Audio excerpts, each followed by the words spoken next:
This is Hollywood. Your pal Matías Bombal with you, and Paramount offers The Wolf of Wall Street, based on the true story of stockbroker Jordan Belfort, from his humble beginnings and influences to his rise to power and subsequent toppling from the heights. This engrossing 3-hour stay in your theater seat is refreshing. Unlike most movies today, which are situational in plot, this tells an entire story by taking the time to well establish the characters, defining them indelibly. That said, no other movie more effectively shows the very worst elements of avarice that the American way offers the capitalists and ambitious entrepreneurs that ply the stock market like an addiction out of control, all at the expense of the uneducated or uninformed. I watched with disbelief the parade of all of the 7 deadly sins before me in this tableau of greed, horrified by the preview audience's out-loud laughter at scenes constantly flaunting drug use and irresponsible behavior by those who think they are isolated from human responsibility due to enormous wealth.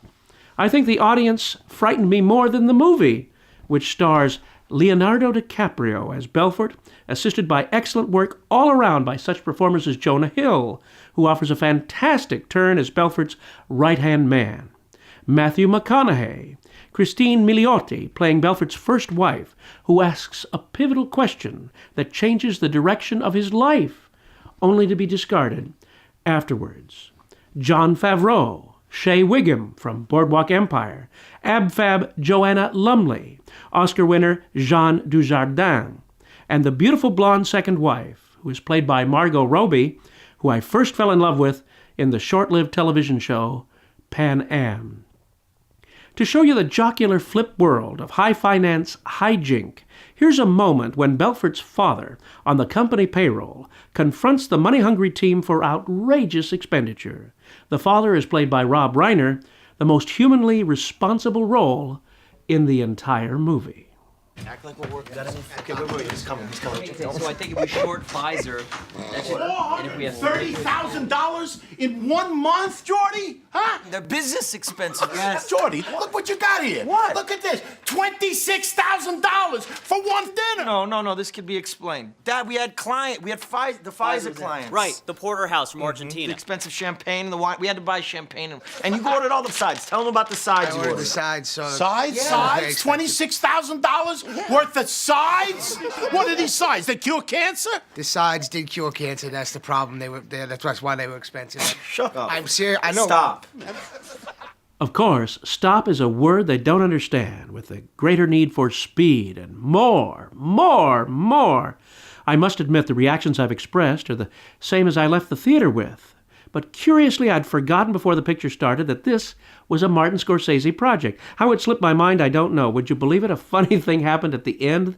When his name appeared, I felt as if I should revise my view of the experience I had just seen because it bore his name and should be observed more reverently.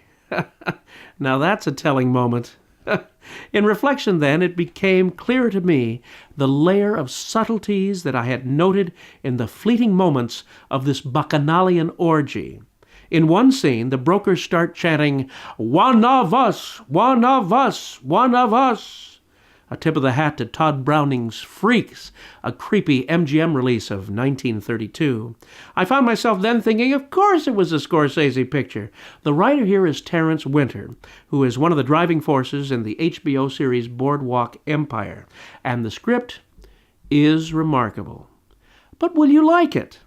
I was overwhelmed by it, but like a good wine's finish, moments come back to me that I think about days later. This movie will have some aspect that is almost guaranteed to offend everybody. But if you watch it from the frame of mind of telling a story, you'll get it from one of the best storytellers working in the movies, Martin Scorsese. This is your pal, Matías Bombal,